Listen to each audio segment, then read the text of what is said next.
오래전에 한국교회 미래를 준비하는 모임이라는 모임을 만들어서 교제하다가 이제 만나서 교제만 할 게 아니라 뭔가 좀 사업을 해야 되겠다 싶어서 한국의 전국에 있는 신학대학원 학생들을 모아서 집회를 하기로 했습니다. 근데 자리가 여유가 없어서 800명으로 제한을 하다 보니까 뭐 각 신학교마다 이렇게 순번정 해가지고 계속 꽉 차는 집회를 하게 됐습니다. 그때 이제 저도 가서 하루 저녁 말씀을 전했던 적이 있습니다. 설교를 하고 그날 집회가 다 마치고 그리고 이제 다 파하는데 제가 이제 위에서 단에 있다 이렇게 내려왔는데요. 저를 보려고 학생들이 이렇게 쫙 줄을 한참 섰더라고요. 그래서 뭐 항상 집회 끝나면 있는 대로 또 만나서 인사하고 또 저 모르세요? 그런 사람들이 있으니까 그래서 그런가 보다 그랬더니 내려갔더니요. 그게 아니고 다 자기 성경책을 들고 와서 사인을 해달래요. 그래서 제가 어디 가서 갑자기 수십 명 사인해 준 게 처음입니다. 그래서 이제 그러냐고 그래서 사인을 해줬죠. 해줬는데 그 중에 어떤 학생 하나가 제가 성경책에 이렇게 사인을 해주고 탁 줬는데 그걸 들고 이렇게 가면서 그 써 있는 걸 탁 보더니 걸음을 멈추고 갑자기 울어요. 그래서 학생이 왜 그러냐고 그랬더니 자기가 그 상당히 많은 존경하는 목사님들한테 사인을 받았는데 이런 메시지를 담아서 사인하는 거 자기가 처음 봤대요. 그 제가 써준 메시지가 너무 마음에 와닿아서 울컥했다고. 제가 누구한테 이렇게 사인을 해주면 항상 거기에다가 제가 적는 글이 있습니다. 그게 사도행전 20장 32절입니다. 지금 내가 여러분을 주와 및 그 은혜의 말씀에 부탁하노니. 그걸 제가 30년 동안 써왔습니다. 사인을 하면 항상 그거를 써줍니다. 형제를 주와 그 은혜의 말씀에 부탁합니다. 장세교 이렇게 항상 써줍니다. 특별히 지금까지 지냈던 시간보다 앞으로 함께 지낼 시간이 더 적을 경우 특별히 그럴 때 제가 이 성경 구절을 인용하고 또 사도행전 20장 31절 그렇게 적진 않아요. 그것도 쑥스러워서. 그래서 그냥 자매를 주와 그 은혜의 말씀에 부탁합니다. 그리고 제 이름을 사인을 해주는데 이전에 지금까지 함께 지냈던 시간보다 앞으로 보낼 시간이 더 적겠다 싶으면 항상 그 사인을 해줍니다. 예를 들어서 제가 주례를 할 때 이제 막 새로운 가정을 꾸린 신랑 신부에게 부부 성경책을 사줄 때 거기에 꼭 그 사인을 해줍니다. 우리 교회에서 이제 몇 년 동안 신앙생활을 하시다가 이제 한국으로 돌아가시는 분들 또 먼 데로 가시는 분들한테 제가 뭔가 카드를 보내드리거나 성경책 같은 걸 이렇게 선물로 드릴 때 그럴 때 항상 그 사인을 해드립니다. 오늘을 기준으로 제가 여러분들과 이제까지 보낸 시간보다 앞으로 보낼 시간이 많이 줄게 될 겁니다. 제가 오늘 마지막이 아닙니다. 계속 붙어 있을 겁니다. 다음 주도 올 거고 이 자리에 있을 거고. 근데 그래도 제가 6번씩 8번씩 시리즈로 쫙 그냥 매 주일마다 장시간에 설교를 하고 뭐 이런 거는 더 안 할 겁니다. 다행히. 그리고 앞으로 설교를 하더라도 전보다는 다른 조건에서 하게 될 겁니다. 그래서 아무래도 이전에 여러분들과 함께 보냈던 시간보다 앞으로 보낼 시간이 많이 줄어들게 될 겁니다. 그래서 여러분들 한 분 한 분에게 제가 인사말을 쓰듯이 사인을 해주듯이 제가 이 구절을 마지막으로 나눠서 은혜의 시리즈를 마무리하고 싶었습니다. 이 성경 구절은 처음 제가 예수 그리스도를 나의 구주와 주님으로 영접하고 거듭나 그렇게 익숙하고 많이 봤던 성경 구절이 바로 그날부터 반짝반짝 빛나기 시작하고 송이꿀처럼 달기 시작하고 전에 알지 못했던 성경 구절의 의미가 팍팍 튀어나오는 그 경험을 했을 때 그때 제 마음속에 제 영혼에 깊이 박힌 성경 구절 중에 하나입니다. 지금 내가 여러분을 주와 및 그 은혜의 말씀에 부탁한다. 이유가 있습니다. 이게 바울의 얘기입니다. 바울은 그가 신앙생활을 시작하는 첫날부터 그의 사역의 마지막 날까지 그의 사역과 삶과 섬김과 그의 생각과 사상을 지배했던 가장 근본적인 것이 하나님의 은혜였습니다. 바울은 스데반이 고발당하여 스데반을 재판할 때 그 당시 예루살렘의 사법권을 가지고 있었던 바리새파에서 파견한 부장판사였습니다. 그가 스데반을 재판하던 자리에 스데반에게 스스로를 변호할 수 있는 기회를 줍니다. 율법에 따라서. 그때 이 시리즈에서 제가 한번 언급을 했지만요, 스데반이 장장한 설교를 통해서 구약 성경을 전체를 요약을 합니다. 그런데 그 스데반의 설교의 핵심은 뭐냐면, 우리가 여태까지 알고 있었던 구약의 믿음의 조상들, 믿음의 영웅들, 우리의 자랑스러운 조상들은 그들이 뭔가가 잘나서 뛰어나서 그들이 자격이 있어서 하나님 앞에 축복을 받은 게 아닙니다. 그들은 가장 복받지 말아야 될 가장 낮은 사람, 가장 천한 사람, 가장 망가진 사람 하나님께서 고르셔서 하나님이 은혜로 축복해 주셨습니다. 그 메시지였습니다. 저는 그날 바울이, 사울이라 불렸던 바울이 그날 스데반의 사형 선고를 내리면서 어마어마한 충격을 받았을 거라고 믿습니다. 그가 태어나서 초, 중, 고등학교, 대학교를 랍비가 되기 위해서 공부하고 수련하며 역사의 다섯 손가락에 들어가는 위대한 랍비 가말리알의 수제자로 최고의 성직자의 자리에 오를 때까지 그가 가지고 있었던 모든 믿음의 체계가 금이 가기 시작한 겁니다. 밑바닥부터 흔들린 겁니다. 그는 그걸 견딜 수가 없었습니다. 그거를 저항합니다. 반발합니다. 그때부터 그 비슷한 사상을 가진 사람들을 잡아서 감옥에 넣기 시작합니다. 그러다가 다마스커스 내려가는 길에 예수님을 만납니다. 그 예수님을 만나는 그 순간에 그는 예수의 사람으로, 그리스도의 사람으로 바뀝니다. 그러나 그가 예수의 사람으로 바뀌는 1대1의 만남이 있기 전에 저는 그가 여러 해 전에 스데반의 설교에서 그게 은혜였다라는 것으로 그의 생각이 모두 분열되는 것을 경험했다고 믿습니다.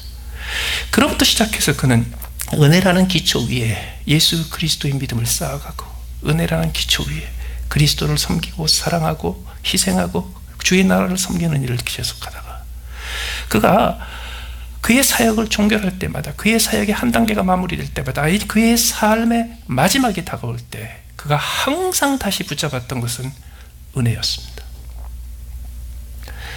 오늘 보면 지금 내가 여러분을 주와 그 은혜의 말씀에 부탁합니다. 그가 3년 동안 지금의 터키, 그 당시의 소아시아의 동남쪽 일대를 여기저기를 다니면서 수십 군데 교회를 개척합니다. 그 교회가 우리 한문교회 같은 교회가 아니고 가정교회입니다.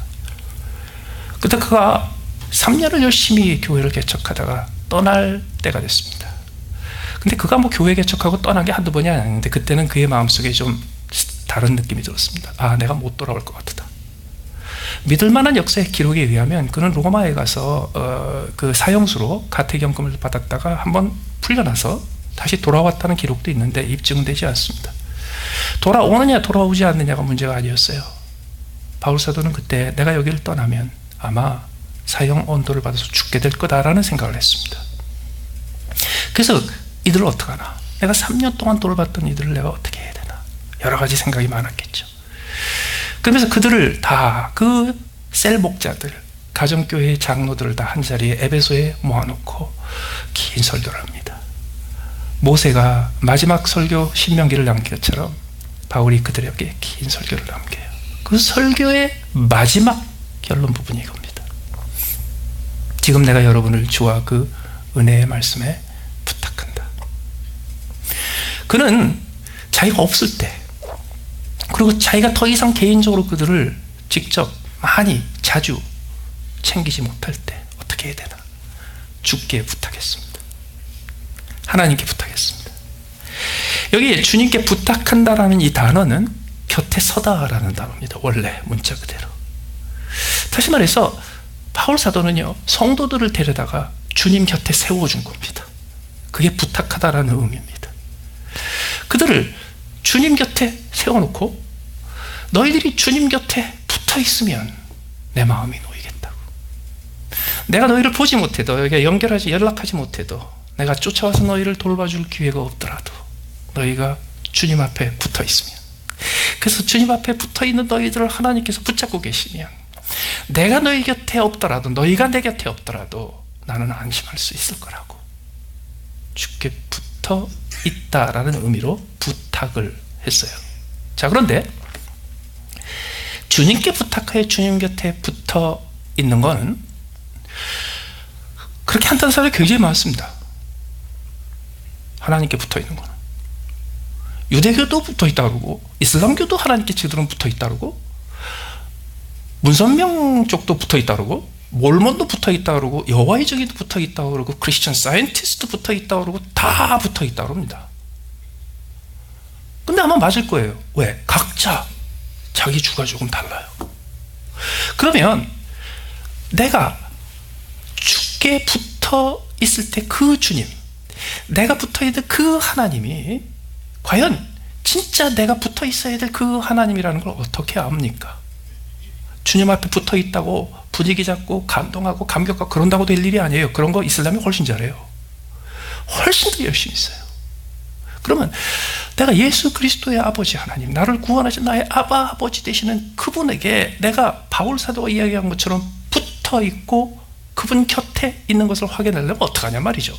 뒤집어서 얘기하면 내가 어떻게 하면 막연한 하나님이 아니고 나를 도우시고 나를 책임져 주실 그 하나님 곁에 붙어 있다는 것을 어떻게 확인할 수 있냐 말이죠. 그게 그 다음에 나옵니다. 그 은혜의 말씀에 부탁한다고. 바울 사도는 내가 너희를 하나님께 부탁한다, 여기서 끝나지 않았어요. 불안했어요. 이걸 못 알아들을까 봐, 착각할까 봐, 어느 날 그냥 기분 붕 든 종교적인 그 느낌을 가지고 하나님 앞에 붙어 있는 것으로 착각할까 봐.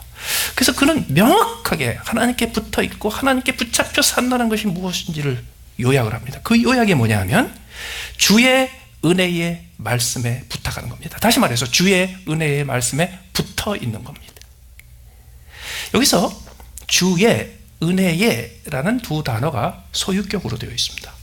소유격은 무엇을 가지고 있다는 뜻도 되지만 형용사도 됩니다. 예를 들어서 주님이 가지고 계시는 말씀도 되지만, 은혜가 가지고 있는 말씀도 되지만 은혜스러운 말씀도 됩니다. 그런데 여기에 소유격이 두 개가 나옵니다. 주의와 은혜의. 그러면요, 여기서 주의 것은 뭐냐 이거예요. 주의 은혜냐 주의 말씀이냐. 또 은혜의라는 단어가 나오는데, 이 은혜의라는 이 소유격은 무엇을 가리키는가? 은혜의 주님인가 은혜의 말씀인가? 도대체 그 2 곱하기 2에서 4가지의 조합 중에서 도대체 뭐가 맞나? 그런 거 뭐가 맞나 하는데 신경 쓰지 마십시오. 인생 낭비입니다. 결론이 뭐냐면요, 다 맞아요. 다 맞아요. 그래서 이렇게 쓴 거예요. 다시 말해서 내가 주의 곁에 있는다 말은 뭐냐면요, 주님의 은혜의 말씀에 곁에 있다는 말인데, 그 말씀은 뭐냐 도대체? 그 말씀은 주의 말씀이고 그 말씀은 은혜의 말씀이에요. 그런데 그 은혜도 주의 은혜고 또 말씀의 은혜예요. 또 그 은혜도 은혜의 주님을 묘사하기도 하고 은혜의 말씀을 묘사하기도 해요. 이게 무슨 뜻이냐면, 내가 주의 곁에 있다라는 건 구체적으로 주님 곁에 있는 것과 은혜 곁에 있는 것과 말씀 곁에 있는 것을 같이 의미해요. 이것을 이 3가지 재료를 믹서에 넣어가지고요, 확 갈아버려가지고 어떤 게 주님인지 어떤 게 말씀인지 어떤 게 은혜인지 모를 정도로 섞여버린 상태를 말해요. 바로 그거예요. 그게 핵심이에요.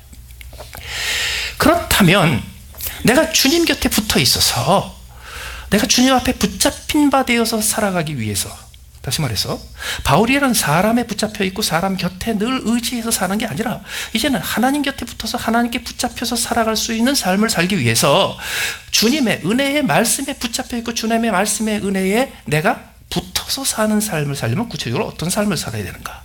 오늘 그 앞뒤의 대목을 통해서 제가 몇 가지 그 의미를 소개해 드립니다. 은혜의, 주의 은혜의 말씀으로 산다는 것. 첫 번째로 어른답게 사는 겁니다. 어른답게 사는 겁니다. 어린아이답지 않게 사는 겁니다.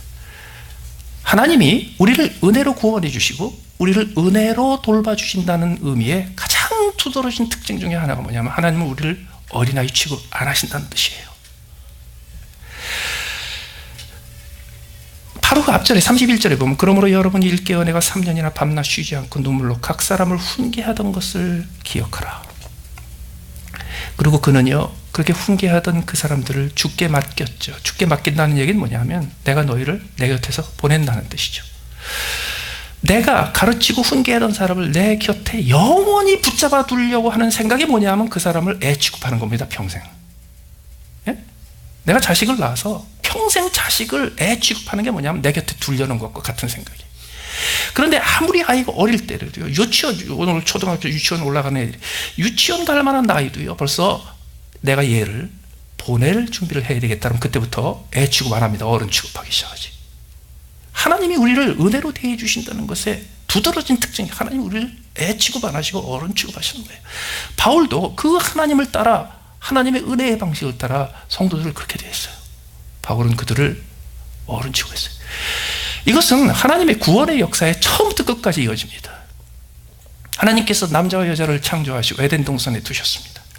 그 에덴 동산에 하나님께서 선악과를 만들어 놓으셨습니다.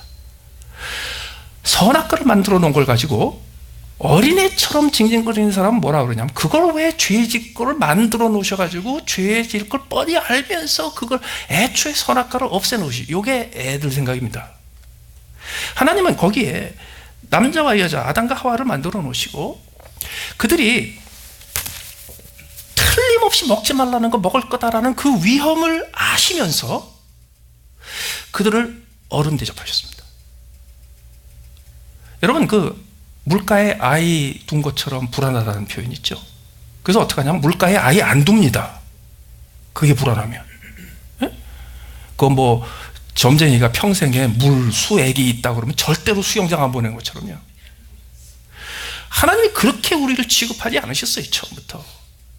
처음부터 우리에게 어떤 취급을 하셨냐면요, 이런 위험한 선악과를 따먹는 심각한 범죄의 가능성이 있음에도 불구하고 하나님 아버지의 성부, 성자, 성령의 형상을 따라 지음받은 저 위대한 작품이 이것을 능히 어른처럼 대할 것이야 라는 기대를 가지고 가셨어요. 그게 은혜의 시작입니다.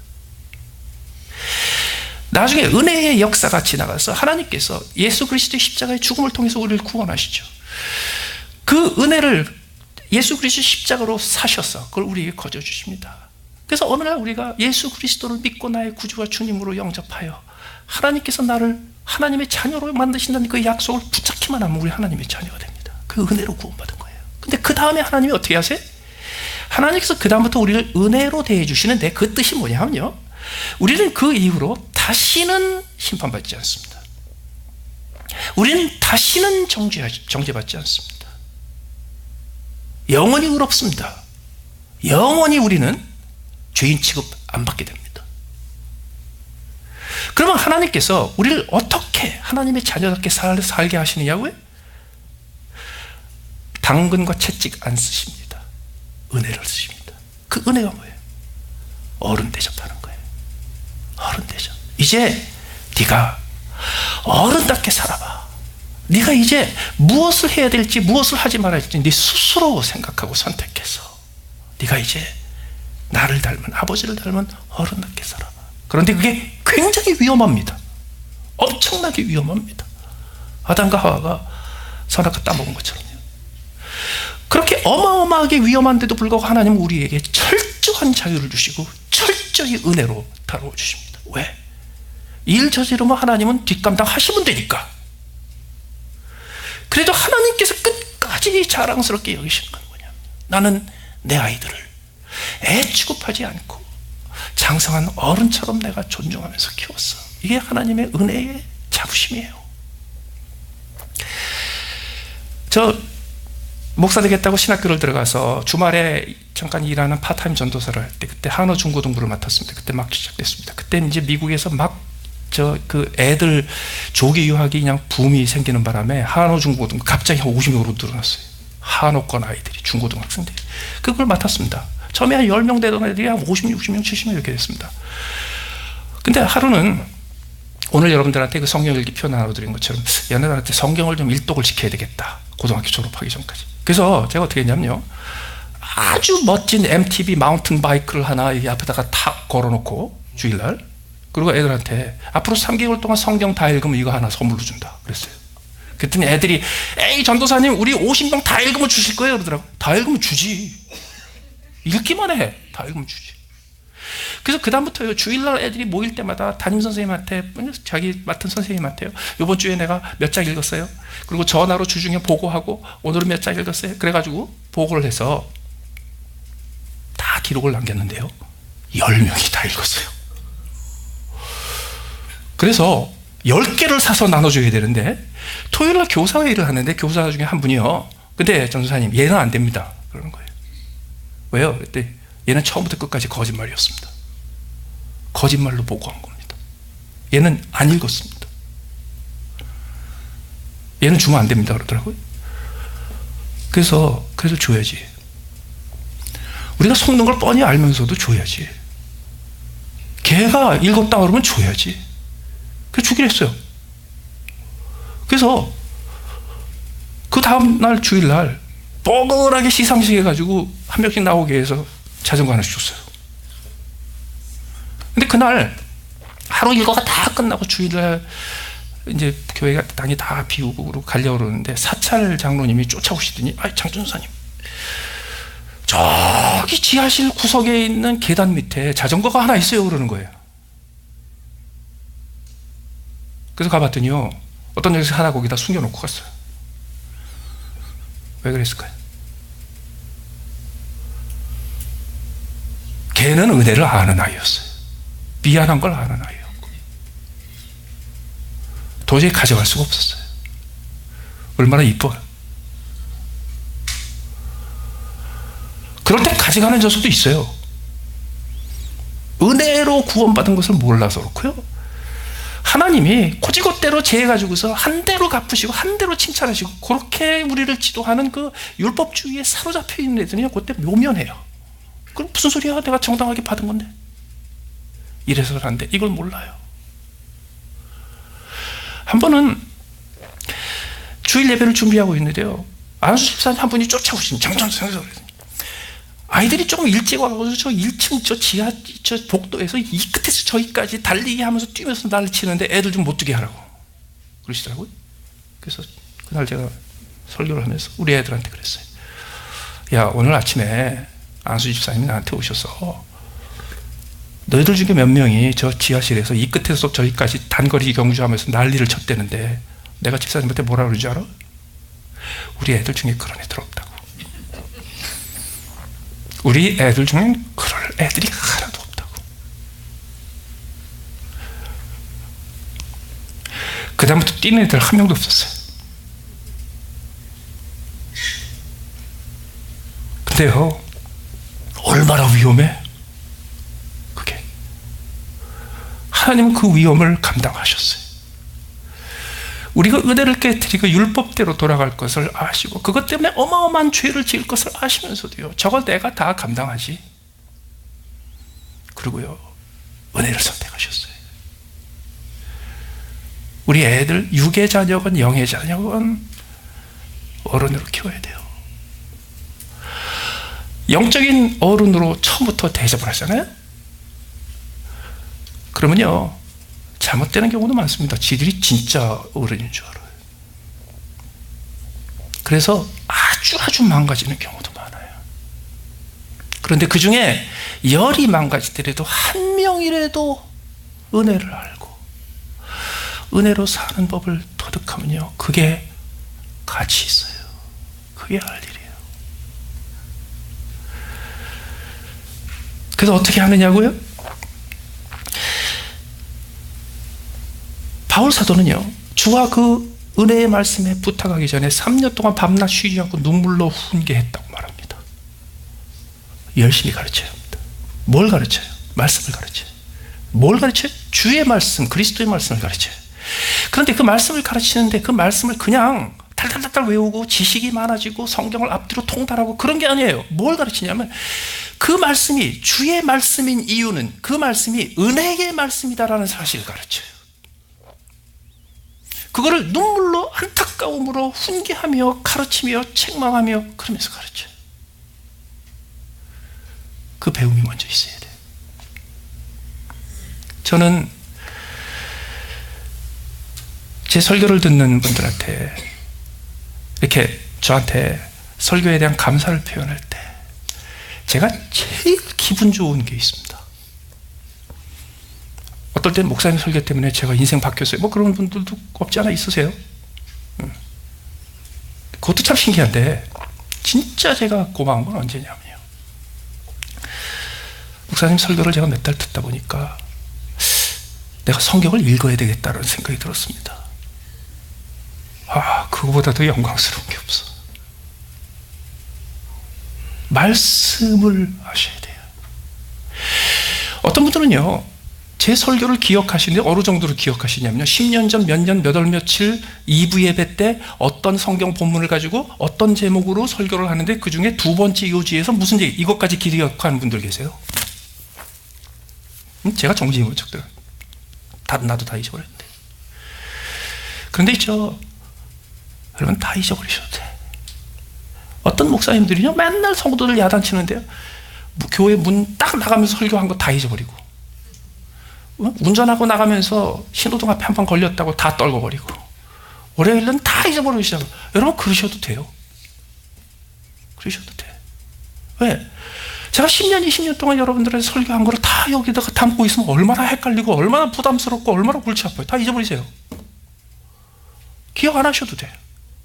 한 가지만 기억하시면 돼요. 성경으로 돌아가야 되겠다.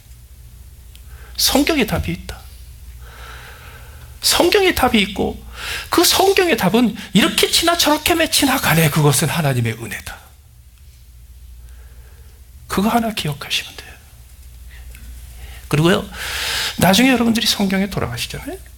어느 날 성경을 펴시잖아요. 그러면요, 여러분도 알지 못하는 사이에 제가 제대로 했으면, 제가 주의 종이요 복음의 종이면서 동시에 말씀의 종이라는 제 임무를 다 했으면 여러분들에게 스스로도 느끼지 못하는 변화가 하나 생겼을 것입니다. 그게 어떤 변화인가? 말씀을 보는 눈과 말씀을 접근하는 방식과 말씀을 해석하는 절차가 저를 닮게 되어 있습니다. 미국에 온 지 10년 만에 저희 아버님이 목회하시던 교회에서 주일학교 때부터 어른 집사님이 될 때까지 쫙 신앙생활 하셨던 분을 한 분 만났어요. 오래간만에 만나가지고 10년의 회포를 푸는데요, 그때 제가 그분하고 이렇게 잠깐 대화를 하면서 한 가지 팍 느낀 게 있어요. 어쩌면 이렇게 우리 아버지하고 생각하는 게 똑같은지. 여러분, 조영기 목사님한테 20년 동안 설교 들은 분들은요, 조영기 목사님 사투리까지 닮아가거든요. 여러분, 말을 닮아가고 흉내내고 그런 차원이 아니에요. 제가 그때 느꼈어요. 이분은 지금 생각하고 판단하고 접근하는 것이 우리 아버지하고 똑같다. 그때 제가 새로운 목표가 생겼어요. 목표도 아니에요. 새로운 장래가 보였어요.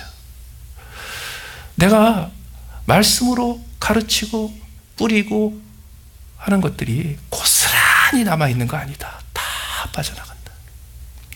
콩나물에 물 주면요, 다 빠져나가는데 그 물기 가지고 자라는 거 있죠.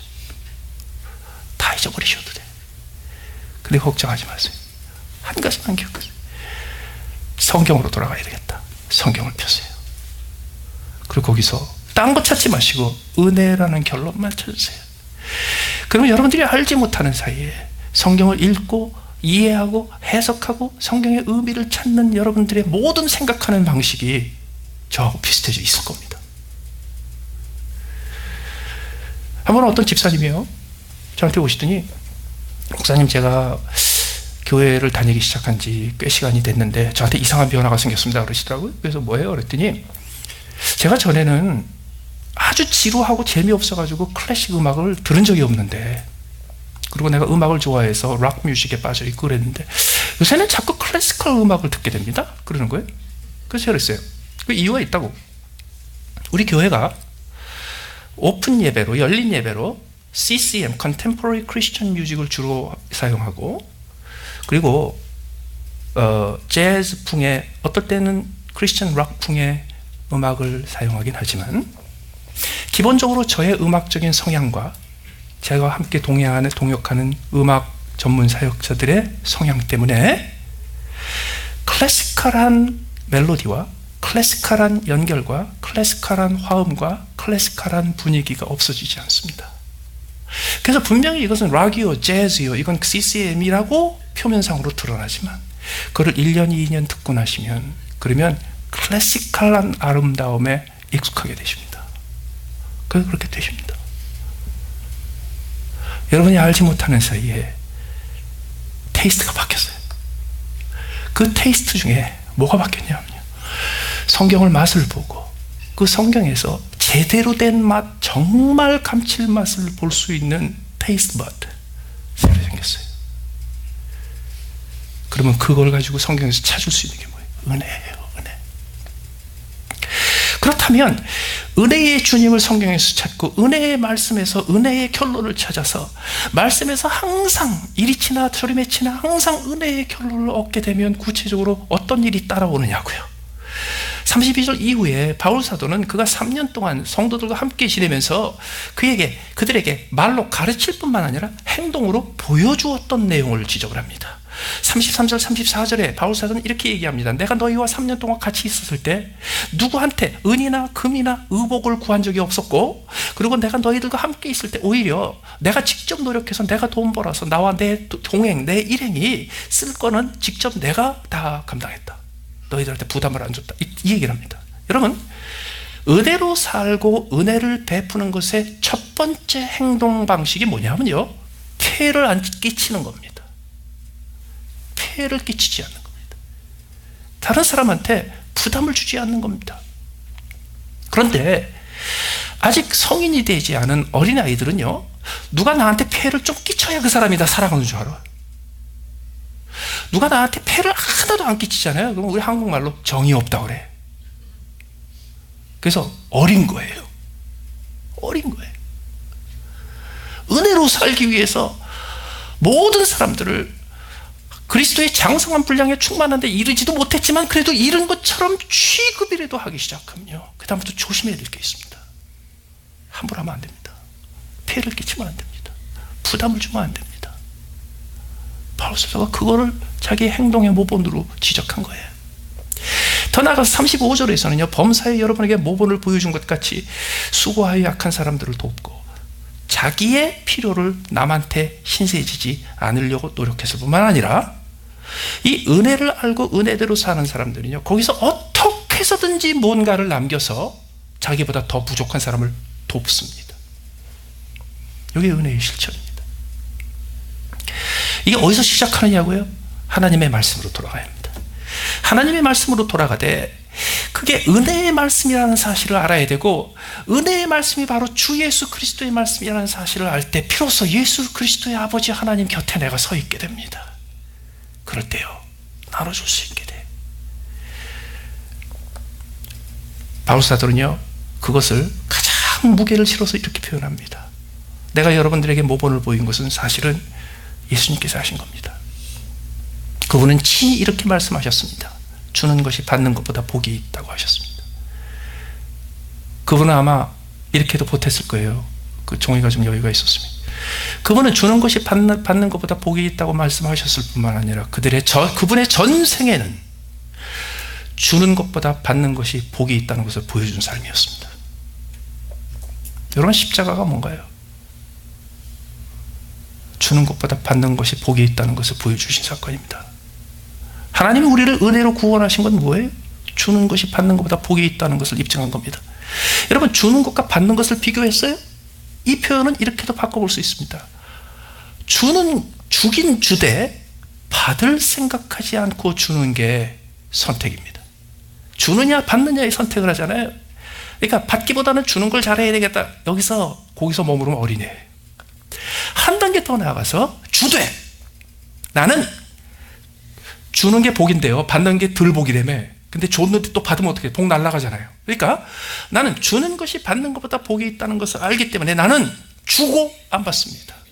그래서 여러분, 은혜는 갚으면 안 됩니다. 은혜는 갚으면 그 순간 은혜가 아닙니다. 빚입니다. 은혜는 내가 받은 그분한테 은혜를 갚는 게 아니고 그분한테 감사하고 찬송하고 내가 받은 은혜를 전해주는 겁니다. 그래서 하나님이 내게 은혜를 주셨을 때 하나님은요, 조금도 되돌려받을 거 생각 안 하고 주세요. 한도 끝도 없이 주시는데요, 하나님께서는 하나도 되받을 거 안 하고 주세요. 그게 어미의 심정이고 아비의 심정이죠. 그렇다면 우리도 이 말씀으로 돌아가, 이 말씀의 결론이 은혜요, 그 결론의 은혜의 주님이 바로 예수 그리스도, 그분이 십자가를 통해서 지금도 나에게 주기만 하시고 전혀 그 대가로 보상으로 갚음으로 빚으로 여기고 받지 않으신다는 것을 깨닫고 나면요, 그 다음부터 우리도 어떻게 살아요? 받을 생각 없이 주면서 살아요. 그렇게 되면 어떤 일이 벌어지겠습니까? 지금 내가 여러분을 주와 및 그 은혜의 말씀에 부탁하노니 그 말씀이 여러분을 능히 든든히 세우사. 성경에서 나오는 세우다, edify라는 단어는 거의 예외 없이 성숙하다로 번역이 됩니다. 여러분, 예수 그리스도의 십자가의 공로로 우리가 구원받아 하나님의 자녀가 됐습니다. 그런데 그 구원의 은혜를 누리고 나서 그 다음에 하나님께서 계속 주시는 은혜를 받긴 받았는데 맨날 이걸 쏟아버리고, 받긴 받았는데 어디 구멍 나가지고 맨날 새 나가고, 그래서 은혜가 메마른 삶을 살아도 천국 갑니다. 내가 은혜로 구원받은 후 하나님이 끊임없이 내게 소낙비처럼 이슬비처럼 주시는 은혜를 받아도 맨날 그거 쏟아 부어가지고 내가 은혜가 고갈된 메마른 영혼과 메마른 삶으로 뻑뻑대고 살아도 천국은 갑니다. 그러나 내가 은혜로 구원받은 후에 하나님 말씀에 항상 돌아와서 그 말씀에서 은혜를 찾고 그 말씀에서 주의 음성을 들으며 그 말씀의 은혜가 바울 사도가 예수께서 보여주시는 주는 것이 받는 것보다 복이 있다는 것을 의미한다는 것을 깨닫고 그 복을 따라서 내가 행동하기 시작하면 어떻게 되는 줄 아세요? 성장해요. 성숙해요. 어른이 돼요. 처음에는요, 어린애인데 억지로 어른 흉내 내면서 배웠어요. 근데 나도 모르게요, 흉내 안 내도 이제 어른이 돼요. 아무리 신앙생활 오래 해도요, 그냥 어린아이로 남아있는 사람 많아요. 신앙생활 오래 하지 않아도요, 금방 영적으로 성숙한 사람 많아요. 차이가 뭔지 아세요? 말씀에서 은혜를 찾느냐, 말씀에서 율법을 찾느냐, 이 차이예요. 더 나아가서 거룩하게 하심을 입은 모든 자 가운데, 여기 거룩하게 하심을 입은 모든 자 뭐예요? 예수 믿고 예수님, 나의 주님, 나의 하나님, 나의 구주라는 거 한마디 했다고 해서 하나님께서 영원히 거룩하게 만들어주신 하나님의 자녀예요. 이걸 성도라고 불러요. 세인트라고 불러요. 그런데 그 거룩하심을 받은 모든 자 중에도 다 똑같지가 않아요. 그 중에 어떤 사람이 있는가? 기업이 있게 하세요. 상급이라고 안 하셨어요. 칭찬이라고 안 하셨고 면류관이라고 안 하셨어요. 기업이라고 하셨어요. 기업이 뭔지 아세요? 유산상속분이라는 뜻이에요. 왜 이런 표현을 쓰셨는가? 내가 예수 그리스도를 믿고 하나님의 자녀가 되는 은혜를 누린 후 거기서 그치지 않고 그 다음에 끊임없이 하나님께서 주신 은혜를 사모하면 내가 어른, 영적인 어른이 돼서 장성한다 그랬죠. 그와 동시에 벌어지는 일이 하나 있습니다. 내 인생이, 내 영혼이 은혜로 가득 찹니다. 그 은혜로 가득 찬 것이 새나가지 않고 빠져나가지 않고 쏟아버리지 않고 그것이 계속 채우는데 하나님께서 나를 계속해서 세워주시기 때문에 그 그릇이 점점 커집니다. 그럼 어떻게 되는가? 그 은혜가요, 흘러가서 소비되는 게 아니라 내 것으로 남아요. 더 나아가서 그 은혜가 내 그릇보다 더 많이 채워지잖아요. 그럼 어떻게 돼요? 차고 넘치죠. 흘러나가죠. 그럼 그 흘러나간 것을 누가 와서 먹을까요? 마실까요? 깊은 산속 옹달새? 내 뒤를 따라오는 육의 자녀들과 영의 자녀들이 먹게 됩니다. 다시 말해서 하나님께서 나를 은혜의 창고로 쓰십니다. 하나님께서 나를 은혜의 샘물로 쓰십니다. 하나님께서 나를 은혜의 그릇으로 쓰시고 은혜의 공급처로 쓰십니다. 그래서 이제는요, 내가 하나님께서 나에게 채워주시는 은혜를 넘치게 받을 뿐만 아니라 내가 그것을 내 뒤를 따라오는 사람들한테 채워줘서 그들의 인생도 은혜로 가득 찰 수 있게 만들어 주십니다.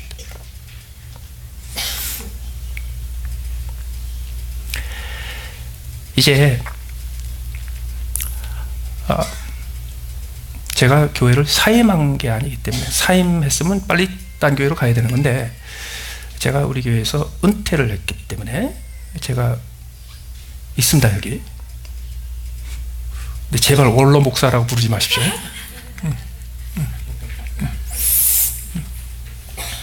제가 뭐 지난번에 식당에서 누구 만났는데, 뭐 전에 우리 교회 다녔던 분인데, 대뜸 보자마자 목사님 한국 가신다며 그러시더라고요. 여기 살아요, 저.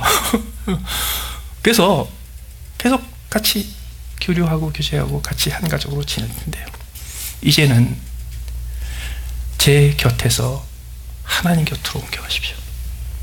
제가 부탁합니다. 그리고 저는 최소한 여러분들이 느꼈는지 안 느꼈는지 모르지만 여태까지 항상 제 곁에 영원히 둘 사람으로가 아니라 얼른 기회가 되는 대로 하나님 곁에 보낼 사람으로 제 자녀들을 키웠습니다. 이제 행여라도 영적으로 또는 신앙생활 중에서, 인생 중에서요, 힘든 일이 생기고 답답한 일이 생겼을 때, 장 목사님 그때 뭐라고 그러셨지? 이런 거 생각하지 마시고 성경을 피세요. 말씀을 피시면요, 거기서 은혜의 말씀이 톡톡톡톡 튀어나올 거예요. 은혜를 결론으로 맺어주는 그 말씀이 튀어나올 때마다 여러분들은 무엇을 해야 될지를 알 것이고, 어떻게 살아야 될지를 알 것이고, 어떻게 섬겨야 될지를 알아요. 그러면요, 여러분들은 하나님 곁에 붙어있는 사람이 돼요. 하나님께서요, 그 곁에 붙어있는 사람들을 항상 붙잡으셨어요. 날로 능히 더 든든히 단단하게 세워주실 거예요. 그럴 때 여러분들이 어디선가 은혜를 공급해서 파이프라인 정도만 되는 게 아니라 그 은혜를 여러분의 인생에 가득 담아 차고 넘치게 하셔서 여러분의 육신의 자유손들이 그 은혜의 남은 몫을 누리게 하시고, 여러분들을 바라보면서 뒤따라오는 믿음의 후배들, 신앙의 후배들이 여러분들이 가는 길을, 섬김의 길을 똑같이 걸어갈 때 하나님이 그들에게 주시는 은혜를 누릴 뿐만 아니라 여러분의 인생에서 넘쳐 흐르는 은혜를 그들에게도 베풀어 줄 수 있도록 물려줄 기업이 있는 은혜의 백성으로 살아가시기를 예수님의 이름으로 축원합니다. 우리 다 같이 기도하시겠습니다.